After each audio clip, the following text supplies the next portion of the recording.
buenas tardes a todos. Lo primero de todo, daros las gracias por estar hoy aquí. La verdad es que no os imagináis la ilusión que nos hace a todo el equipo del Ganso poder presentar las primeras jornadas para emprendedores. Para esta primera ocasión, para los primeros Inspiring Talks del Ganso, hemos pensado en Marcos Alves, que es cofundador del Tenedor. Realmente hoy hemos recibido apoyo de mucha gente, empezando obviamente por el Tenedor y por Marcos, así que disfrutar de estas jornadas y bueno, a por ello, como dice Clemente. A mí, como decía Mateo, el hecho de que sea Marcos es importante porque hemos empezado hoy con estas charlas inspiracionales y estuvimos pensando, oye, ¿a qué personas lo decimos? ¿A quién puede ser el mejor? Y por lo que hemos visto de Marcos, por lo que le conocemos, por el cariño que le tenemos, por todo, pensamos, oye, pues ¿por qué no Marcos, que puede representar muchas cosas? El Ganso, una marca de ropa que está haciendo esto, ¿cómo encaja esto, no? Entonces también creemos que hacer estas cosas va más allá del propio producto, sino que yo creo que es casi hasta una pequeña responsabilidad de todas las empresas el poder aportar lo que sea. En este caso, con Marcos yo le conocí porque una vez me escribió, estaba haciendo un máster en el Instituto de Empresa, creo que era, ¿verdad? Efectivamente. Un máster y su trabajo era eligieron el trabajo del Ganso y me mandó una serie de preguntas. Me dijo, hola, soy Marcos Alves del Tenedor, y me preguntó 3 preguntas. Una era que si pensábamos que nos íbamos a ir a pique pronto, que era más o menos esa. La otra era cómo podíamos mantener una marca de éxito durante el tiempo, y la tercera, me acuerdo que era que por qué se nos había ocurrido abrir una tienda en un sitio que no nos iba a funcionar, algo así. Entonces yo dije, este tío piensa, o sea, está realmente y hace preguntas realmente que mete el dedo en la llaga para preguntar las cosas. Entonces me llamó la atención y hoy está aquí con nosotros. Entonces la primera pregunta, aparte de darte las gracias otra vez, Marcos, es realmente el Tenedor, para explicar bien a la gente, que yo creo que todo el mundo lo sabe, ¿qué es realmente el Tenedor? Bueno, antes de nada, gracias a todos por venir hasta aquí, como bien ha dicho Clemente. Situaros el Tenedor. ¿Qué es el Tenedor? El Tenedor es para nosotros el portal, la web, la guía de referencia en el mundo de la gastronomía a la hora de buscar, reservar un restaurante, buscar opiniones sobre un restaurante y también poder conseguir el mejor precio en restaurantes. Nosotros lanzamos nuestro proyecto en 2006-2007.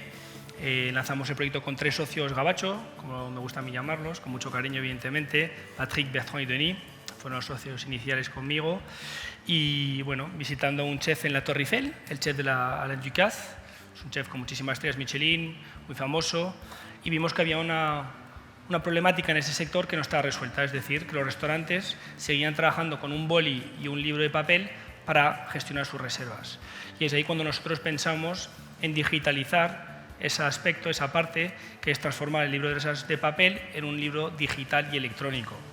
Lanzamos 2006-2007 en Francia, rápidamente en paralelo lanzamos en España y tras 8 largos años de trabajo, en mayo de 2014 nos compra TripAdvisor. En ese momento estamos en 3 países, ahora hemos pasado a estar en 2 años en 12 países exactamente. Hemos pasado de 150 personas a más de 500 personas y orgulloso también de que el 50% de esa plantilla esté en España. Nosotros cuando empezamos, mi hermano Álvaro y yo, el Ganso, sentimos pánico cuando teníamos cada uno nuestros trabajos. Yo trabajaba en Telefónica, Álvaro trabajaba en otra cosa, y el momento de dejar el trabajo, de decir, oye, dejo esto, porque yo creo que todo el mundo lleva un pequeño emprendedor o ganas de hacer cosas, ¿no? Lo difícil yo creo que es el momento de dar ese paso de decir, oye, pues dejo lo que hago, tengo un trabajo seguro, tengo un trabajo que relativamente me pueden pagar mejor o peor, pero tengo una cierta seguridad, ¿no? Entonces, ese momento del cambio, yo recuerdo con el Ganso que pensaban todo el mundo que estábamos locos, encima nosotros meternos en ropa, de día 40 ropas, y luego lo haces y luchas por las cosas y salen adelante. ¿Cómo fue ese momento vuestro, tuyo, del paso de montar el Tenedor? Lo mío fue más fácil, ¿no? Había venido a España porque yo vivía en París, me crié en París, viví allí 23 años y vine a España a montar una primera empresa en 2003, tenía 23 años, y tras 3 añitos trabajando en esa empresa, pues tuve que cerrar porque me equivoqué en recursos humanos, en el tema financiero, en un conjunto de cosas, porque no tenía ni experiencia, era muy joven, tampoco tengo ninguna carrera, y lo mío fue más fácil, dado que no me queda otra cosa, no tenía trabajo fijo, no tenía nada que hacer, simplemente experiencia en haber montado una empresa y haber fracasado, y también tener, que era una empresa en el mundo de la hostelería, una base de contactos de restaurantes a los que sí podía llamar y podía presentar esta nueva propuesta de valor que era el Tenedor. Entonces, bueno, con mi teléfono y mi fax empecé a llamar restaurante tras restaurante, llamar, visitar a un máximo de ellos, y cuando iba visitándoles, pues veía que la respuesta de los restaurantes era muy positiva y decían, ostras, esto es genial. Y eso que, insisto, trasladados a 2006, 2007, y estoy hablando de un sector muy tradicional, hablo de los restaurantes, que es un sector que no tenía internet en ese momento, muchos no tenían una página web y muchos no sabían lo que era un email. Y eso sigue todavía ocurriendo en nuestro sector, que es muy tradicional. Y yo iba a presentarles una herramienta que solo funcionaba con internet. Aún así, la propuesta fue aceptada, había buen feedback por parte de los restaurantes y fuimos día a día creciendo y captando muchísimos restaurantes. Por lo tanto, no tuve que dejar ningún trabajo porque no tenía nada, pero bueno, me lancé y tras un fracaso intenté intentarlo de nuevo y parece que salió un poquito mejor. Nosotros también con el Ganso, que yo creo que una cosa que dice todo el mundo cuando vas a emprender algo, que tienes que conocer el sector. Nosotros la primera vez que fuimos Álvaro y yo y nos cogieron para una feria de moda, que en las ferias de moda fuimos en el mes de julio y lo que haces es vender la siguiente primavera-verano. Nosotros teníamos tan poca idea del sector que nos fuimos a una feria en Berlín, Álvaro y yo, emocionados tal y cual, y todo el mundo está exponiendo la primavera-verano. Y Álvaro y yo creíamos que se vendía el otoño-invierno y nos fuimos cargados de abrigos a Berlín. Entonces llegamos allí, montamos el stand, montamos todo y nos damos un paseo por la feria y vimos realmente que eso no era así y que la gente estaba vendiendo primavera-verano y que teníamos una situación crítica. Entonces lo único que se nos ocurrió en ese momento, Marcos, fue vamos a buscar a un distribuidor escandinavo que le contemos que realmente su primavera-verano habíamos fabricado para su primavera-verano. Entonces, de una situación de realmente pánico, de esto se va a pique como no lo consiga, pudimos salir más o menos remando como pudimos. Tú con el principio del tenedor, ¿conocías más o menos el sector que has dicho que bueno que estuviste investigando? ¿Lo conocías de antes y tuviste un momento inicial de realmente decir, oye, en esto me lo podía haber ahorrado? Porque yo creo que se aprende mucho del error, pero ¿hasta qué punto te puedes ahorrar alguno de esos errores? Sí, también hemos cometido muchos errores y creo que muchas veces preguntaba a Marcos, si pudieras hablar al Marcos de 2006, ¿qué le dirías? Pues le diría poca cosa, porque al final creo que estos errores son los que nos forjan, nos hacen aprender muchísimas cosas y donde se saca mucho partido de estas equivocaciones.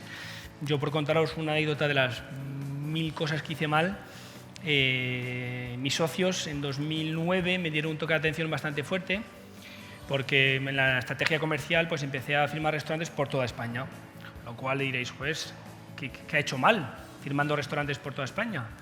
Pues al final no hay que olvidarse que esto al final es un negocio y que hay que hacer las cosas bien. ¿Qué quiero decir con esto? Siempre esperando que no haya nadie de Teruel en esta sala, pues porque es un ejemplo.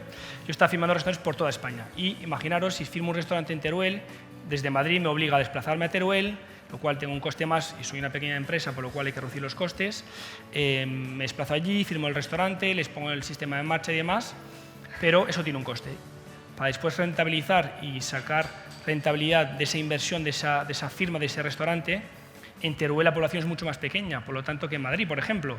Entonces, ese era mi error, no haber focalizado en Madrid, Barcelona, grandes capitales, donde cada captación de restaurante, cada restaurante que tendría, sería mucho más fácil rentabilizar, dado que la población es más grande. Por lo cual, en 2009 me dio un toque de atención, focalicé y después, evidentemente, pues, centré Madrid, Barcelona y después, poco a poco, fuimos yendo a otras capitales. Yo creo que eso has dicho, yo creo que es válido para cualquier empresa o cualquiera que montemos algo, ¿no? El realmente focalizarse. Nosotros, cuando íbamos al principio a ferias, nos venía un cliente de Grecia, un japonés, un chino, un mexicano y a todos les vendíamos, Claro, era una locura, tenías las particularidades del japonés, de las tallas, del otro, lo que sirve, el transporte, fue verdaderamente agobiante. Entonces llegó un momento en que dijimos, tenemos que centrarnos, estos son los mercados, pueden venir muchos cantos de sirena de muchos otros sitios, pero yo creo que tenemos que focalizarnos. Yo creo que lo que has dicho del foco, yo creo que es fundamental y yo creo que es necesario porque al principio esa ansia de querer llegar a todo, yo creo que te rompe un poco el esquema este de cuáles son mis mercados y cuál es mi cliente, que yo creo que eso es importante. Yo creo que en las empresas es importante focalizarte claramente en tu segmento, en tu nicho y a quién vas dirigido. ¿Vosotros eso cómo lo hacéis? ¿Realmente tenéis una apertura? ¿Tenéis un cliente tipo? ¿No tenéis un cliente tipo? ¿Por ciudades cambia por país? ¿Cómo tiene el tenedor?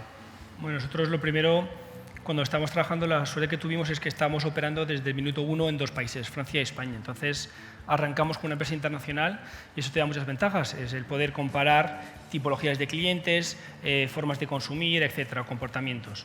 Nosotros tenemos el primer enfoque, que son los restaurantes, y en esa parte de restaurantes, que es la parte B2B para nosotros, tuvimos una estrategia muy clara. Primero, captar grandes referencias, grandes chefs, los hermanos Roca, Ferrer Adrià, grandes restaurantes, grandes referencias, para a la hora de visitar otros restaurantes poder nombrarles gente que ellos conozcan.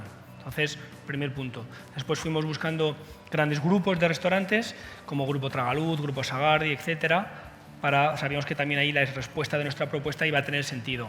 Estaban más preparados, más profesionales. Y después ya fuimos a restaurantes más independientes y uno por uno. Entonces, un poco fue el foco inicial. Y para la parte de restaurantes, cualquier restaurante que tome reservas en su establecimiento es un potencial cliente para nosotros. ¿Tiene un libro de papel? Sí, lo podemos quitar y meter nuestra tecnología. Y de cara al usuario, pues lo mismo. Sí nos gustaría tocar y tener clientes de toda tipología, todas las edades, etcétera. Sí, y puede haberlo. El producto está preparado para ellos, pero nos focalizamos en un segmento que tenemos definido. A veces tenemos una percepción de lo que es nuestro segmento y si vas leyendo el mercado, analizándolo, a lo mejor te sorprende un poquito lo que es la respuesta. Claro. Un poco saliendo de eso también, y estando yo en este caso en el Ganso, ¿qué valor, Marcos, para ti y para vosotros en el desarrollo del tenedor ha tenido el equipo de gente? Porque nosotros, yo siempre digo y mi hermano siempre decimos que el Ganso ha podido crecer gracias al equipo de personas que lo componen. Que está muy bien, tú puedes montar algo, tú puedes ser el primer impulso en algo, puede ser a lo mejor una imagen tú más pública, pero hasta qué punto el equipo, la fortaleza del equipo, el que haya gente, yo aquí estoy viendo delante el equipo de marketing, estoy viendo de online, estoy viendo de expansión. O sea, esta gente cuando hace algo en su trabajo y es un éxito, realmente lo vive como suyo. Entonces, ¿hasta qué punto tú en el tenedor das importancia a que el equipo, ya no solo que sea importante, sino que el equipo viva los éxitos de la empresa como suyos? Bueno, yo creo, igual que lo comentas tú, que es una parte fundamental y clave del hecho que una empresa pueda o no funcionar. Nosotros siempre hemos apostado pues, por gente muy joven, eso ha sido primero uno de nuestros focos. Nosotros tenemos unos valores de empresa, una cultura de empresa, que no solo escribimos en un papel y explicamos a la gente, sino que la escribimos, creemos en ella, la hemos construido junto con el equipo y la defendemos todos los días, con valores como pueden ser el trabajo, la humildad, el sacrificio, la ilusión, sonrisa, un punto de locura. Son pequeñas palabras, frases claves que vienen en nuestro día a día y que no solo escribimos, sino que compartimos y vivimos así. Entonces, creo que eso también es parte de nuestro rol, del tuyo, Clemente, o del mío, en crear unos valores, crear una cultura de empresa, pero sobre todo acompañar esa cultura de empresa y defenderla. El otro día a mí, los chicos de una marca de calzado que hacen ropa, se llama Pompey, que de vez en cuando les veo, me recomendaban, si los conoces, me recomendaban un libro que es el del tío que desarrolló Zappos, que se llama Delivering Happiness.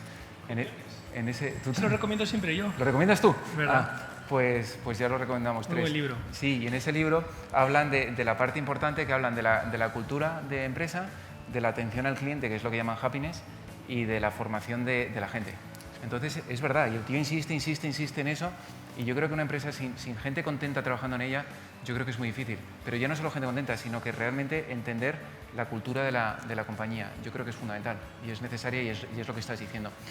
Una última pregunta. A nosotros nos ha entrado ahora un fondo que viene de francés también. ¿De la tuya? Sí, lo que pasa es que yo no hablo francés. Conozco bien, ¿eh? Yo no hablo francés, que es lo peor de todo. y bueno, pues es un cambio en la compañía, creo que es positivo, pero también te cambia una serie de cosas. Vosotros, en vuestro caso, ¿ha sufrido un cambio en la compañía? ¿Cómo habéis reaccionado el equipo, la gente, ante la entrada vuestra? Nosotros, cuando nos adquirió TripAdvisor, la verdad que, pues, como cualquier adquisición de empresa y demás, pues el equipo tiembla un poco y dice, ¿qué va a pasar mañana? Lo cual es lógico. Pero nosotros aceptamos esa adquisición, esa venta, porque realmente cuando conocimos a Steve Koffer, que es el fundador de TripAdvisor y el CEO, fue una corazonada. Coincidimos en la cultura de empresa, en el cuidado hacia el cliente, hemos hablado antes de atención al cliente, de preocupación por ese cliente, etc. Y eso es uno de los primeros elementos que fusionó, hubo esa parte. Después veíamos también que dentro de lo que se proponía con TripAdvisor tenía sentido, las sinergias existían. Ellos tienen miles y miles de millones de visitas a su página web que al final lo acaban monetizando, transformando, y nosotros podíamos aportarles valor. Y la verdad que pues, estamos muy contentos, creemos que al final lo que se propuso se está cumpliendo y hoy nosotros nos han dado la responsabilidad de desarrollar la parte de restaurantes para el tenedor y para ayudar a TripAdvisor a crecer en este aspecto. nos están ayudando a expandirnos, nos están ayudando a crecer, nos están ayudando a hacer mejor las cosas. Tienen mucha expertise en la parte de SEO, en la parte de SEM, en producto, en diseño, y se vienen con nosotros, se vienen a nuestra oficina y pasan tiempo con nosotros.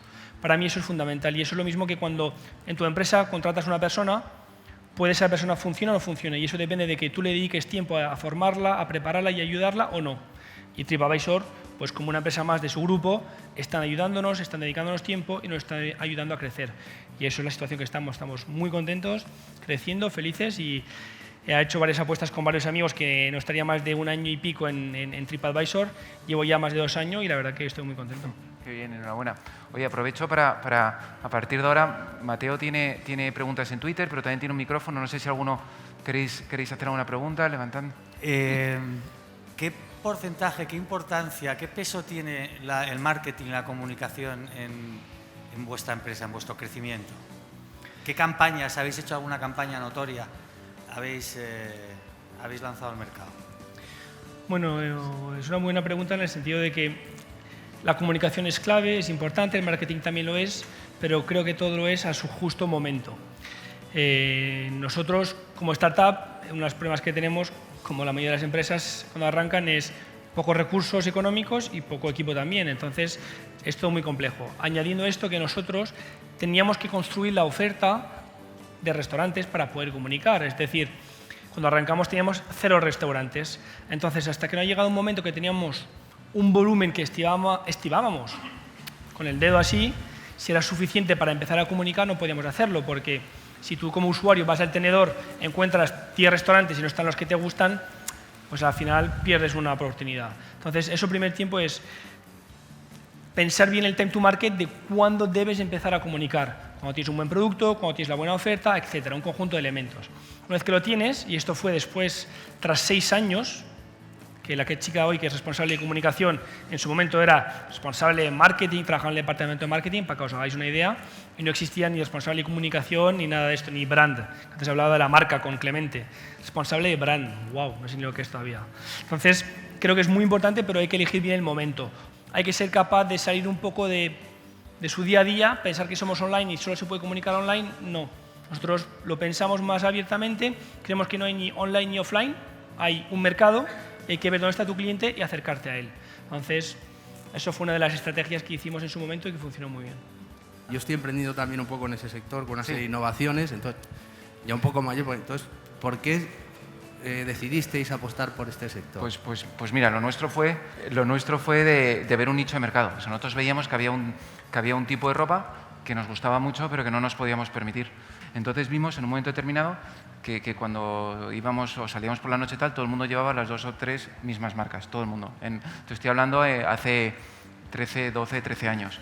Entonces ahí fue cuando empezó a entrar un poco el gusanillo de decir, ¿por qué una marca de ropa que sea de este estilo, pero a un precio un poco más asequible? Entonces yo creo que lo que más nos movió de todo fue el hecho de decir, aquí hay algo, o sea, aquí hay un hueco, aquí hay una oportunidad, especialmente en ropa de hombre, hay ropa más cara, hay ropa más barata, pero realmente como marca, creando marca, que es la pregunta que han hecho antes, creando marca realmente veíamos que en medio no había nada. También hay que decirte una cosa, tuvimos, entre comillas, porque a mí cuando me dicen la suerte que hemos tenido me da mucha rabia, me da muchísima rabia, pero sí que es verdad que entró el rollo de ir con zapatillas, vestido de calle, antes no se llevaba tanto, y justo cuando entró en España, nosotros cogimos ese momento y dimos con unas zapatillas y las zapatillas nos ayudaron mucho a ese pequeño desarrollo o boom del ganso.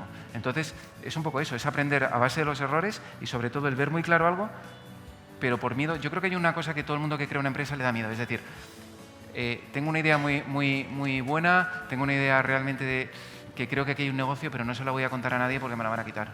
Entonces, nosotros no se la contamos a nadie, entonces pasó lo que pasó, ¿no? Que nos confundíamos en muchísimas cosas. Entonces yo creo que se trata de compartir tu idea con las personas adecuadas y no cometer tantos errores e ir ya un poco aprendido. Pero fue eso, fue sobre todo ver una oportunidad en el mercado e ir a por ella. Y luego que Álvaro, mi hermano, en la parte de diseño, tal, aunque no haya estudiado diseño de moda, el tío dibuja muy bien y ahí también hubo un avance. Buenas tardes. Al igual que el ganso, tu marca es una marca con acento español. Y yendo a nuevos países, como Francia, por ejemplo, la introducción en el mercado francés con este nombre ha supuesto una dificultad o ninguna. Y segunda pregunta, ¿qué sinergias podríamos encontrar en nuestros negocios? El tenedor. Nosotros lo que hicimos es tener una marca localizada con un nombre local. Si nos llamásemos en España La Fourchette, creo que seríamos menos molones y seguro nos caeríamos bien. Entonces, decidimos localizar la marca en Francia con lafourchette.com, en España tenedor.es, y ha sido una de nuestras fuerzas al arrancar el proyecto. A día de hoy hemos creado la marca a nivel internacional, se llama The Fork, y es donde hemos ido tirando porque TripAdvisor nos ha recomendado un poco esa parte, pero hemos conseguido conservar nuestros nombres locales en los países donde estamos. Es cierto que el tener nombres diferentes tiene sus pros y contras. Hay muchísimos contras, os lo garantizo. Ahora tener que comunicar, ahora crear tu brand, tu marca, etcétera. Entonces, bueno. Realmente tiene su parte buena y su parte mala. Y luego con el tiempo también hemos entendido nosotros por qué existen marcas como Zara, Uterque o sea, que no quieren decir nada. Y es que realmente es muy práctico. Sí. O sea, está la filosofía vuestra y la nuestra, que es mantener nombre, y tiene todos sus pros y sus contras. Sí. Es una decisión muy difícil, ¿eh? Y ¿Entre quién? Ah, Nosotros, buf. Bueno. Primero, por mi parte, por lo menos, admiración. Yo contacté a Clemente, como bien lo ha contado, porque soy un fiel y mega usuario del Ganso desde que llega a España. Como decía antes, un invitado cuando no se conocía la marca. Otra sinergia, pues, además de conectar bien como personas, creo que son dos marcas jóvenes, frescas, españolas, en fase de crecimiento, y creo que al final tenemos un público, puede ser, creo, bastante cercano. Espero que la mayoría de la gente que está aquí compre el Ganso y obviamente tenga la aplicación del tenedor. Si esa estadística es alta, pues creo que es una prueba de las sinergias que puede haber. Yo decirte que aparte de ser usuario del tenedor y tener este abanico, por las mañanas mi café es una taza que pone el tenedor, y cuando les hago una tortilla a mis hijos, el delantal pone el tenedor también. Entonces, está muy presente.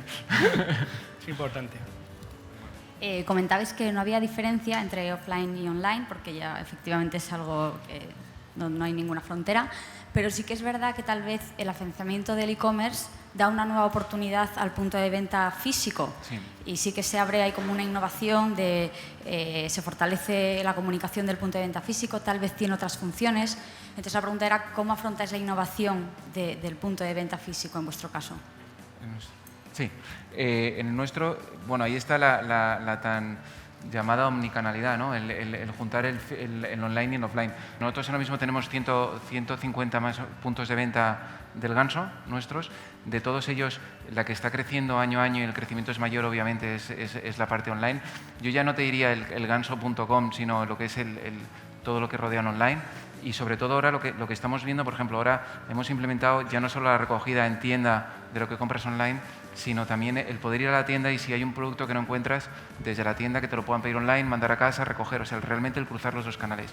Yo creo que el futuro va hacia la parte digital y la parte online. Yo creo que algún día el Ganso y y las marcas, yo creo que seremos marcas digitales con puntos de venta físicos, estoy seguro. No sé cuándo, pero algún día será eso. Entonces, yo creo que lo que se trata es intentar tenerlo lo más claro posible desde el principio y que no haya un canal online y offline, sino realmente hay una marca, hay un desarrollo, hay un futuro, y realmente el verlo como un todo, que es lo que intentamos.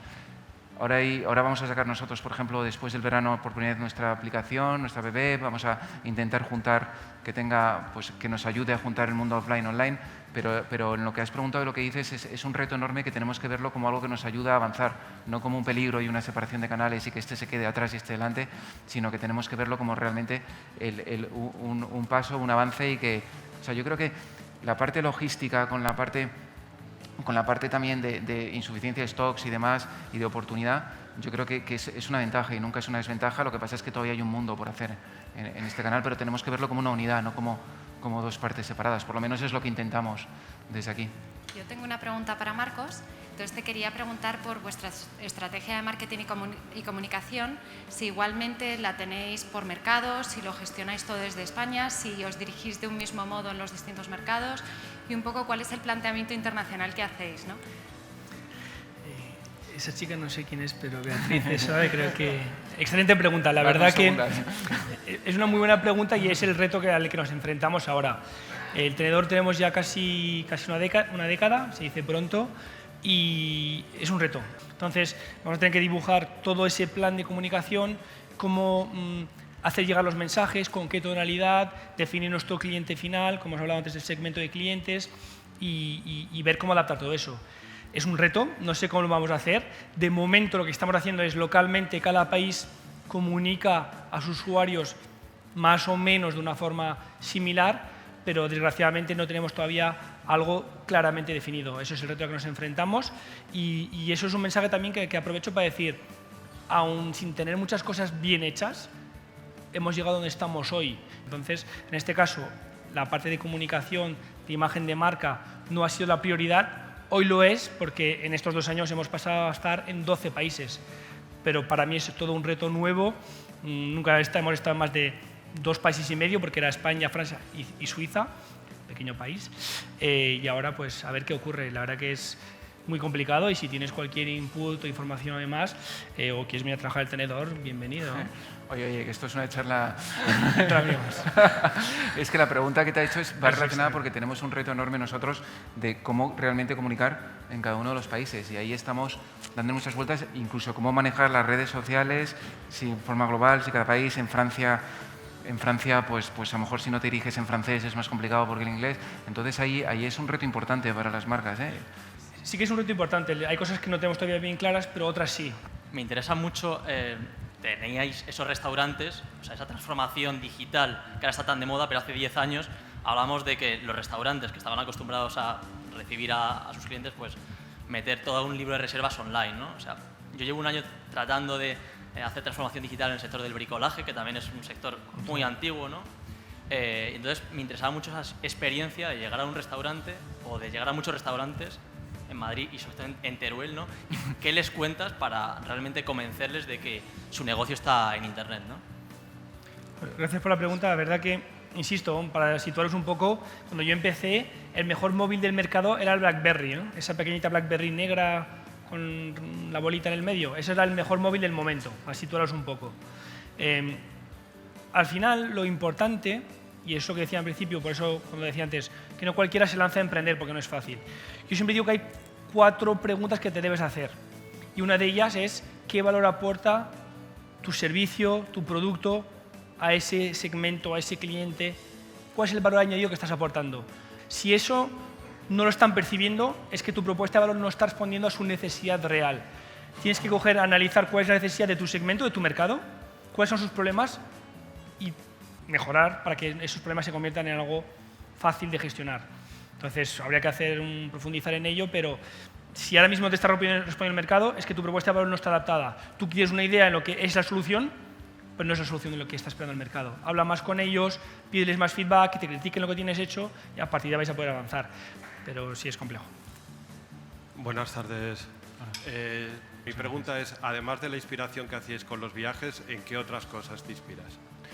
Mira, con el crecimiento y con todo, y lo hablaba antes y también lo hablaba contigo, una de las cosas que me has hecho en falta muchas veces, porque intentas, vuelvo a repetir que el equipo es muy importante y todo, pero una de las cosas, de hecho es básico, es importantísimo, pero en esos inicios cuando estábamos Álvaro y yo solos, ahora he hecho en falta mucho esos viajes que hacíamos los dos en furgoneta, no sé qué, que nos metíamos, eso es muy bonito y el otro día, la semana pasada, estaba en Berlín y estás allí, muy bien, tal, pero claro, me acordaba y decía, joder, aquí cuando vine Álvaro, cuando me confundí, cuando no sé qué, cuando hicimos esto, y esa parte inicial que tienen todos los negocios, yo creo que es muy bonito y marca un poco la cultura y un poco la esencia, el ADN de las compañías, ¿no?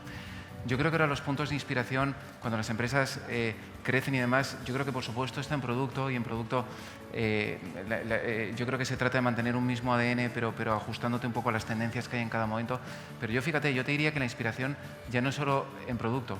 Yo creo que también el departamento de marketing y comunicación también tiene que innovar, también tiene que ver en la parte de las redes sociales realmente cómo enfoca la marca. El hacer lo que estamos haciendo hoy, yo creo que hasta cierto punto es una forma de innovar.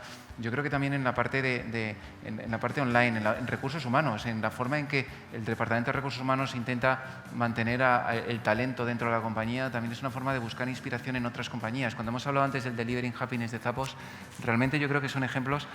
Yo creo que es importante aprender de lo que han hecho otros, pero en determinadas áreas. O sea, todo el mundo cuando habla de una marca de ropa y dices, ¿en qué se inspira como marca? Y por supuesto, digo, como producto. Por supuesto que es muy claro eso, que es el producto, pero hay una inspiración en muchas otras cosas. Frank, que está ahí, que es el responsable de expansión, tiene que tener cuando buscas un local, realmente qué estoy buscando con ese local, qué va a pensar el público cuando abro en Francia, en Marsella o en Burdeos, que realmente me está buscando.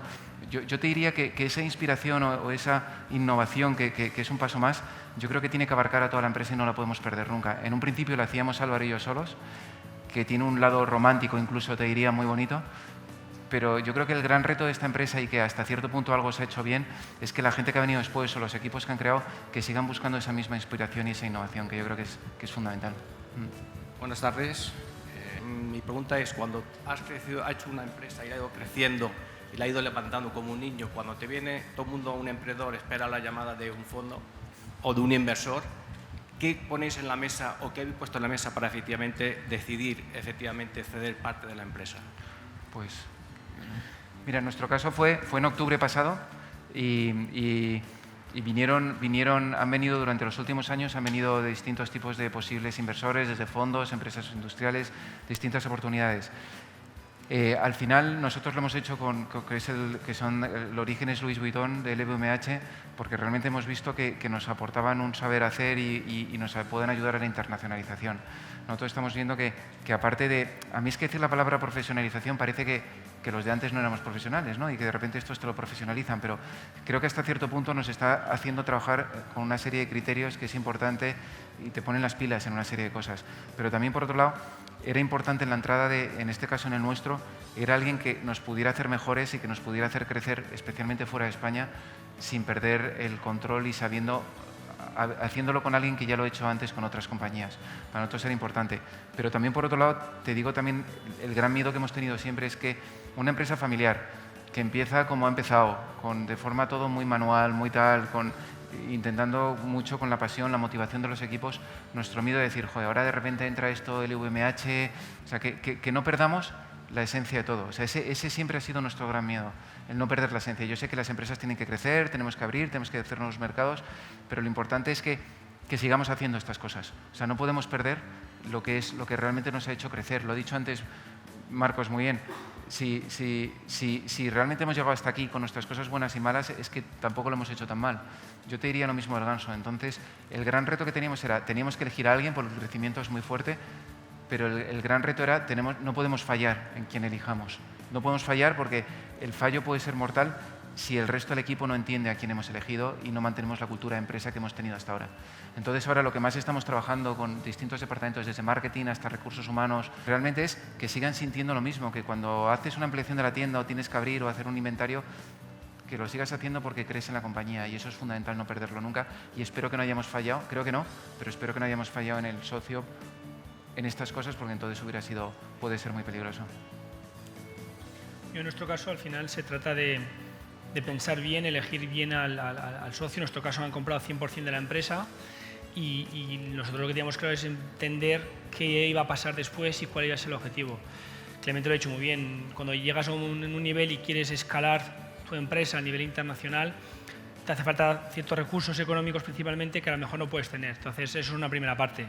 Después está la cultura de empresa. Nosotros hemos comprado TripAdvisor, que es una empresa multinacional que está en más de 45 países, demostrando que sabe del mundo de los viajes, sabe del mundo del ocio, sabe de los restaurantes, y entonces nos podría aportar valor.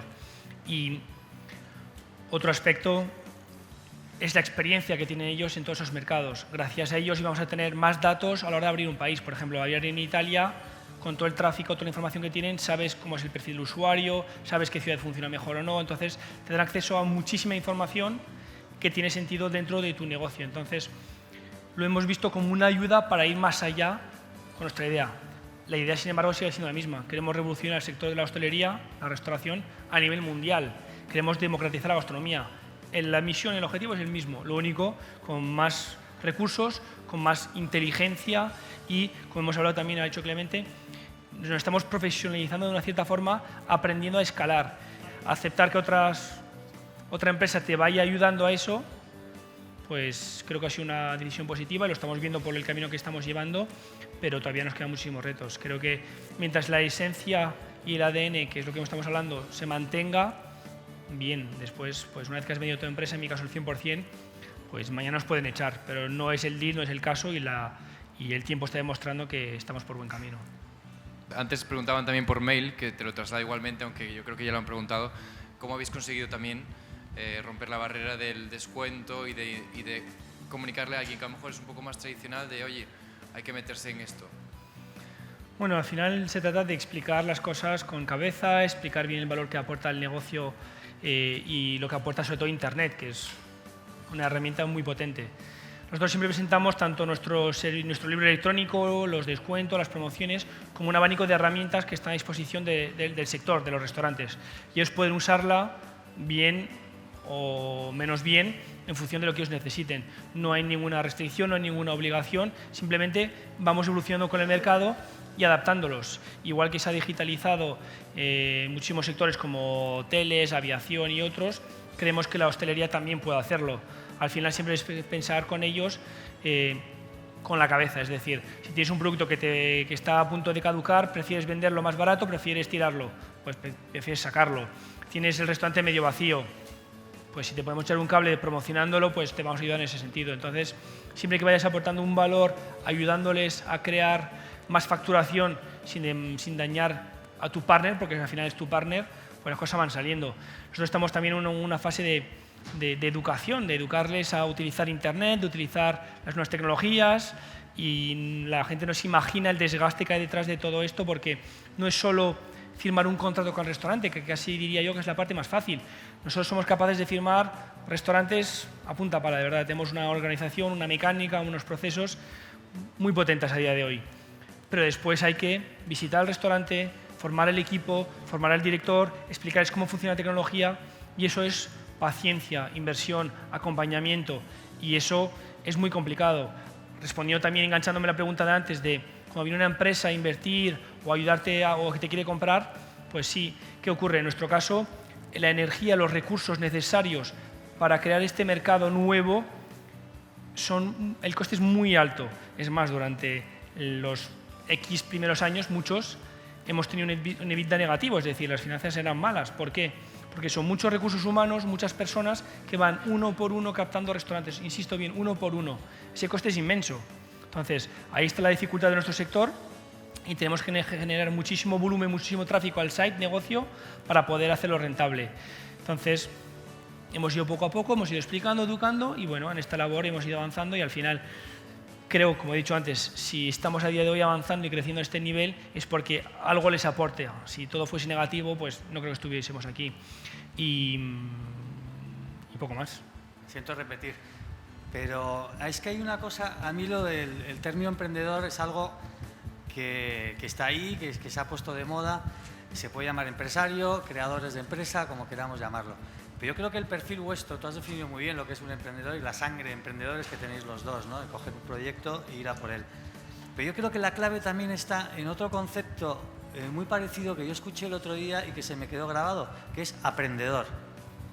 Y yo creo que la clave de un negocio como el vuestro, de cualquier persona joven, mayor, mediana, que emprenda un negocio o que intente crear riqueza, va un poco por ahí, ¿no? De estar permanentemente aprendiendo de todo, ¿no? De los demás, de su mercado, del otro mercado, de la competencia, de los jóvenes que entran en su empresa, de los mayores que estuvieron antes, etcétera, ¿no? ¿Creéis que en gran parte vuestro éxito viene de ahí, de aprender de todo lo que se encuentra por el camino?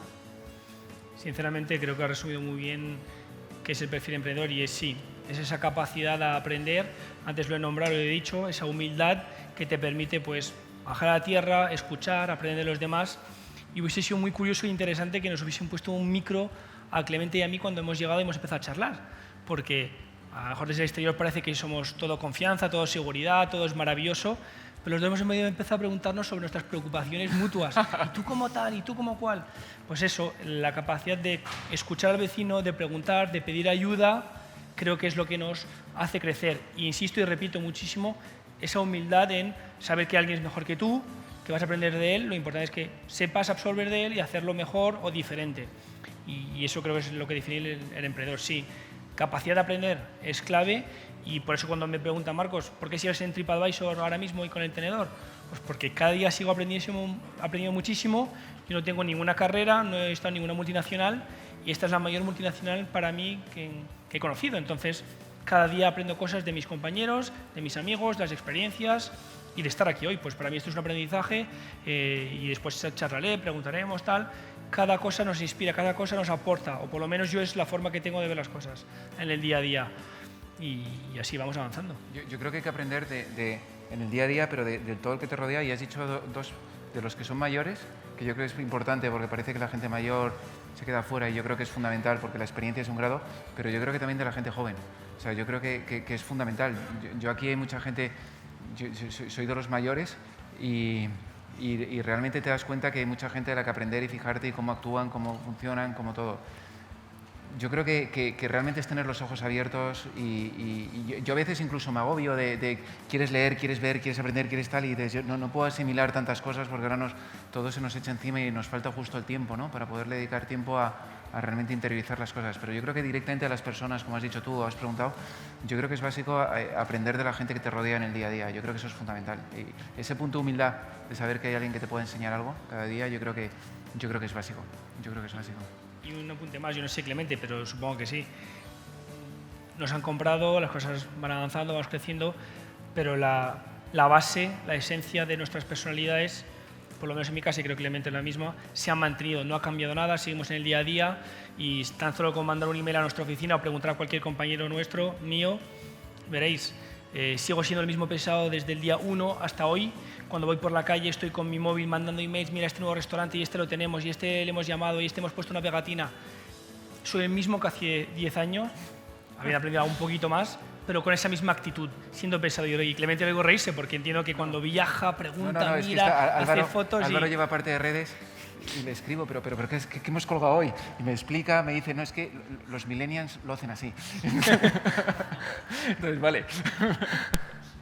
Sí, entonces, poco más. Eso, yo creo que al final hay que mantener esa forma de ser, esa actitud y poco a poco vas avanzando. Sí. Por mi parte, muchísimas gracias porque habéis venido y cualquier cosa que queráis, aquí seguimos. Gracias.